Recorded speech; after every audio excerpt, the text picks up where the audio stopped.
An atom और group of atoms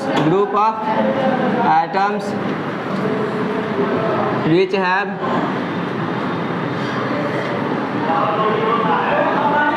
positive or negative charges due to transfer of electron is called ions. ऐसा आप बोल सकते हैं, ठीक है ना जी। क्या बोल सकते हैं? एन एटम और ग्रुप ऑफ एटम्स। एटम अकेले भी हो सकता है या ग्रुप ऑफ एटम्स मिल करके भी हो, विच हैव पॉजिटिव और निगेटिव चार्ज। पॉजिटिव चार्ज रख सकता है या निगेटिव चार्ज रख सकता है, और किसके कारण होगा? Due to the transfer of electron. Electron के ट्रांसफर के कारण वो पॉजिटिव चार्ज निगेटिव चार्ज आ रहेगा, तब उसको हम लोग क्या बोलेंगे? आयन्स बोलेंगे। जैसे सोडियम के केस में आपको पता ही है कि सोडियम Na+ लिखते हैं। क्यों हुआ है, कैसे बना है? तो सोडियम है आपका 281 है, अपना स्टेबिलिटी गेन करने के लिए हीलियम, ये किसका नियॉन जैसा बनने के लिए अपना ये लास्ट 1 इलेक्ट्रॉन को क्या कर रहा है जी? छोड़ रहा है और बना रहा है आपका क्या? Na, और ये 1 इलेक्ट्रॉन 2s कॉन्फ़िगरेशन प्राप्त कर ले रहा है, कर रहा है ना जी। और यहाँ 1 इलेक्ट्रॉन जब ये छोड़ दिया है तो इसमें 11 प्रोटॉन था। प्रोटॉन कितना संख्या था जी? 11। और इलेक्ट्रॉन कितना है जी इसमें? 11, क्योंकि एटम फॉर्म में जब रहता है तो हमारा कोई भी एलिमेंट क्या रहता है? किसी का एलिमेंट का एटॉमिक फॉर्म में न्यूट्रल रहता है ना जी। क्या रहता है? इलेक्ट्रिकली न्यूट्रल रहता है। एटम जो होता है, एटम इज इलेक्ट्रिकली न्यूट्रल होता है, यानी कोई चार्ज, न्यूट्रल मतलब होता है नो चार्ज, कोई चार्ज इसके ऊपर नहीं रहता है, ना ही पॉजिटिव रहेगा ना ही निगेटिव रहेगा। तो यहाँ 11 प्लस चार्ज है प्रोटॉन के कारण +1 का चार्ज, और 11 माइनस का घट के 0 चार्ज इस पर है। जबकि यहाँ पर 1 इलेक्ट्रॉन इसमें कम हो गया। प्रोटॉन तो 11 का 11 ही है। ऐसे इसका स्ट्रक्चर बनाइएगा आप यहाँ पर इस तरह का। तो यहाँ पर देखिएगा कि न्यूक्लियस है आपका, मान लीजिए तो यहाँ 2 है, और यह 3 4 5 6 7 8 9 10, इसमें 8 इलेक्ट्रॉन हट गया, 10 हो गया, और 10 ही इसमें है, बाकी तीसरा सेल तो खाली है। जबकि सोडियम में यहाँ बनाइएगा आप यहाँ इसका, तो इस तरह का स्ट्रक्चर बन रहा था आपका। 2 इलेक्ट्रॉन इसमें है, अगला इलेक्ट्रॉन में कितना आता है जी? मैक्सिमम 8 हटता है, तो 3 4 5 6 7 और 1 8, 10 हो गया, और एक बाहर आया था 11 इलेक्ट्रॉन इसमें। ये लास्ट वाला इलेक्ट्रॉन क्या हुआ? ये रिलीज कर दिया, छोड़ दिया। क्यों छोड़ा है? क्योंकि स्टेबल कॉन्फ़िगरेशन प्राप्त करने के लिए, क्योंकि ये आपका फुलफिल्ड ऑर्बिट जो होता है, फुलफिल्ड ऑर्बिट जो होता है वो क्या होता है हमारा? ज़्यादा स्टेबल माना जाता है, ठीक है। फुलफिल्ड ऑर्बिट ज़्यादा स्टेबल होता है, इसीलिए ये फुलफिल्ड ऑर्बिट के जैसा अपना स्ट्रक्चर गेन करने के लिए 1 इलेक्ट्रॉन को क्या करेगा? छोड़ेगा। स्टेबिलिटी को गेन करने के लिए 1 इलेक्ट्रॉन को छोड़ देगा, और इस तरह का स्ट्रक्चर ही बना लेगा। तो ये फुलफिल है ना जी। देखिए इसका दोनों भरा हुआ है, और इसमें भी 3 3 6 और 2 8, मैक्सिमम 8 इलेक्ट्रॉन रखता है, 8 इसके अंदर पूरा भरा हुआ है। तो इसी कारण से स्टेबिलिटी को गेन करने के लिए, यानी फुलफिल्ड ऑर्बिट को प्राप्त करने के लिए, ये क्या है जी? हमारा सोडियम जो है, सोडियम आयन में तब्दील हो गया, बदल गया ना जी। हीलियम जैसा, भले नियॉन जैसा कॉन्फ़िगरेशन प्राप्त किया, और हमारा ये आयन बन गया। यहाँ पर -1 कम हो गया। देखिए इलेक्ट्रॉन एक इसमें 11 था, इसमें कितना हो गया? 10। तो 10 यहाँ होगा, इलेक्ट्रॉन कितना हो जाएगा? 10। तो प्रोटॉन के कारण +11 चार्ज आएगा, इलेक्ट्रॉन के कारण -10। 11 में से 10 घटा दीजिएगा, कितना आ जाएगा? +1 चार्ज आएगा। और उसी चार्ज को हम लोग यहाँ पर इस पर प्लस चार्ज के फॉर्म में देखते हैं कि लिखा रहता है, ठीक है। और ये हमारा क्या बन गया? सोडियम एटम से ये हमारा क्या था? सोडियम का Na का, सोडियम का, इसको ऐसे लिख सकते हैं आप। सोडियम ये क्या है? एटम है, और ये सोडियम एटम से ये क्या बन गया हमारा? सोडियम आयन बन गया है, ठीक है। और ये अगर प्लस चार्ज यहाँ आयन के रूप में आता है, अगर इलेक्ट्रॉन छोड़े हुए रहता है और प्लस चार्ज आता है तो इसको हम लोग अभी बताएंगे आपको कि कटायन बोलते हैं। और अगर यहाँ पर ही अगर इलेक्ट्रॉन गेन करके माइनस चार्ज लिए रहेगा तो इसको हम लोग अनायन बोलेंगे। ठीक है, तो आगे हम लोग देखेंगे, पहले इतना उतारिए। चलिए, इसी तरह से क्लोरीन में आप देख लीजिए, क्लोरीन में हमारा आप देखे होंगे माइनस चार्ज लगा रहता है। तो क्यों लगा रहता है तो आपको पता है, क्लोरीन का हमारा होता है 17 नंबर पर आता है क्लोरीन हमारा।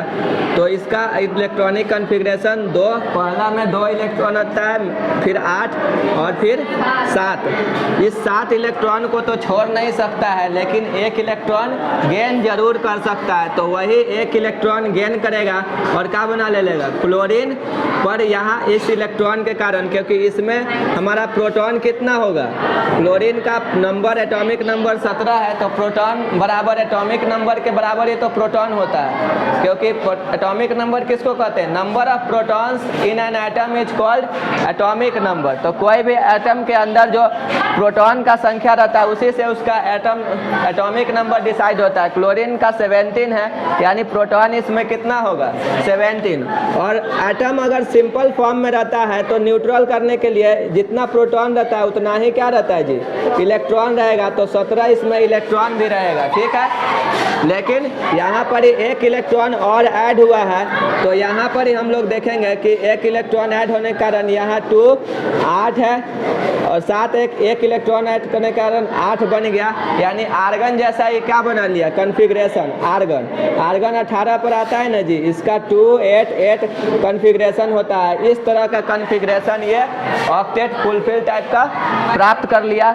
और इसके कारण ये इलेक्ट्रॉन देखिए यहाँ पर ही प्रोटॉन कितना है, क्लोरीन है तो 17 ही होगा, लेकिन इलेक्ट्रॉन कितना हो गया, 17 एक था और एक और बढ़ गया। ठीक है, 18 हो गया, 18 माइनस 18 हो गया और ये प्लस 17 यहाँ है, 17 प्लस है और माइनस 18 है, कितना आ जाएगा, -1, यानी माइनस चार्ज इस पर आ जाता है। -1 भी आप लिख सकते हैं, लेकिन 1 लिखने का ज़रूरत नहीं है। ठीक है, हाँ, कार्बोनेट पर देखिएगा आप चार्ज CO3, CO3 का नाम सुने हैं, कैल्शियम कार्बोनेट में आता है CaCO3 वो। तो आयंस के फॉर्म में आप उसको देखिए, ग्रुप ऑफ आइटम्स में आपको दिखेगा CO3, यहाँ 2 माइनस, इसको क्या बोलते हैं हम लोग, कार्बोनेट आयन बोलते हैं। क्या बोलते हैं जी, कार्बोनेट आयन। तो ग्रुप ऑफ एटम्स में इस तरह का एग्जाम्पल आप देख सकते हैं, कार्बोनेट आयन हो गया HCO3, अगर इसी को ऐसे लिखते हैं और इस पर माइनस चार्ज 1 रहता है तो इसको बोलते हैं बाइकार्बोनेट। क्या बोलते हैं, बाइकार्बोनेट आयन। ये हमारा आयन किसका है जी, बाइकार्बोनेट इसको कहते हैं। एग्जाम्पल में अब आपको हम सिखाएंगे कि कैसे आयंस को मिला करके कंपाउंड बनाया जाता है, तब आपको और बढ़िया से समझ में आएगा। ठीक है, तो ये दोनों उतार लीजिए और उसके बाद हम लोग आगे बढ़े। IONS आयंस 2 प्रकार का आपको बताते हैं। एक क्या होता है जी, कटायन होगा, एक होगा अनायन होगा। बताइए कटायन किसको बोलेंगे, उसी तरह का डिफिनीशन होगा कि एक एटम और group of atoms which have positive charge is called cation. क्या लिखेंगे, कटायन का लिख लीजिए, एन एटम और group of atoms which have positive charge is called cation. ठीक है, एग्जाम्पल्स में आपको और देख लीजिए। अभी सोडियम का तो हम लिखा ही दिए थे, Na+ चार्ज। कैल्शियम आप सुने होंगे, कैल्शियम हमारा किसका क्या होता है, 20 नंबर पर होता है। तो 2 इसका इलेक्ट्रॉनिक कन्फिग्रेशन आप लिखते हैं 2882 होता है। तो 2 इलेक्ट्रॉन ही छोड़ देता है कैल्शियम, तो इसके कारण से इस पर कितना चार्ज आएगा, 2 इलेक्ट्रॉन 2 पॉजिटिव चार्ज आएगा। ठीक है, उसी तरह से आप देखेंगे एल्युमिनियम हम पर भी हमारा कितना चार्ज आता है, 3 इलेक्ट्रॉन छोड़ता है तो +3 चार्ज आता है। ठीक है, उसी तरह से आप मैग्नीशियम का देखे होंगे, मैग्नीशियम +2 चार्ज के साथ आता है। इन सारे को आपको याद रखना है, कंपाउंड फॉर्मेशन में सभी काम देगा। ठीक है, और एक हाइड्रोजन भी आप लिख सकते हैं, हाइड्रोजन पर प्लस चार्ज रहता है, ठीक है। हाइड्रोजन पर माइनस भी कभी कभी रहता है और प्लस भी रहता है, ज़रूरत के अनुसार इस पर दोनों चार्ज आ जाता है, ठीक है। प्लस भी आता है और माइनस भी आता है, ठीक है। जब प्लस आता है तो इसको क्या पढ़ेंगे जी, हाइड्रोजन ही पढ़ेंगे। क्या पढ़ेंगे, हाइड्रोजन आयन ही पढ़ेंगे, ठीक है। हाइड्रोजन आयन पढ़ेंगे। जबकि माइनस आएगा तो उस समय हाइड्राइड पढ़ने लगेंगे। क्या पढ़ेंगे, हाइड्राइड आयन पढ़ने लगेंगे। H माइनस अगर रहेगा, अगर H माइनस रहेगा तो इसको हम लोग हाइड्राइड आयन पढ़ेंगे। हाइड्राइड आयन तो हम लोग वर्ड यूज नहीं करते, हाइड्राइड पढ़ने लगेंगे, जैसे कि हम आपको माइनस वाला में बताएंगे। दूसरा अनायन भी इसी में लिख लीजिए। अनायन किसको बोलेंगे, उसी तरह से एन एटम और group of atoms, group of atoms विच है निगेटिव। ये निगेटिव लिख रहे हैं जी, समझ में आ रहा है कि नहीं। निगेटिव को शॉर्ट में लिख रहे हैं, निगेटिव चार्ज इज कॉल्ड अनायन, ठीक है। एग्जाम्पल में क्या होगा, अभी आपको बताए क्लोरीन आयन होगा। क्लोरीन आयन, इसको हम लोग क्लोराइड पढ़ते हैं। क्या पढ़ते हैं, क्लोराइड पढ़ेंगे। फिर ब्रोमीन का आयन होगा, Br माइनस ब्रोमाइड पढ़ेंगे। इसको क्या पढ़ते हैं जी, क्लोराइड, क्लोराइड। इसको क्या पढ़ेंगे, ब्रोमाइड। ये आगे हम ऐसे टेबल में लिखा देंगे, ठीक है। क्या पढ़ेंगे, I माइनस को आयोडाइड आयन पढ़ेंगे। क्या, ये लिस्ट है, ठीक है। क्लोरीन हो गया, ब्रोमीन हो गया, आयोडीन हो गया। हाँ, आप ऑक्सीजन का भी देखते होंगे, -2 के साथ आता होगा कैल्शियम ऑक्साइड के अंदर, देखते हैं ना जी। तो इस तरह से आप देख सकते हैं, बहुत सारा है। ग्रुप ऑफ एटम्स में इसमें और फॉस्फेट आयन भी लिख सकते हैं, PO4 3 माइनस के साथ आता है फॉस्फेट आयन। इसको क्या पढ़ेंगे, फॉस्फेट आयन।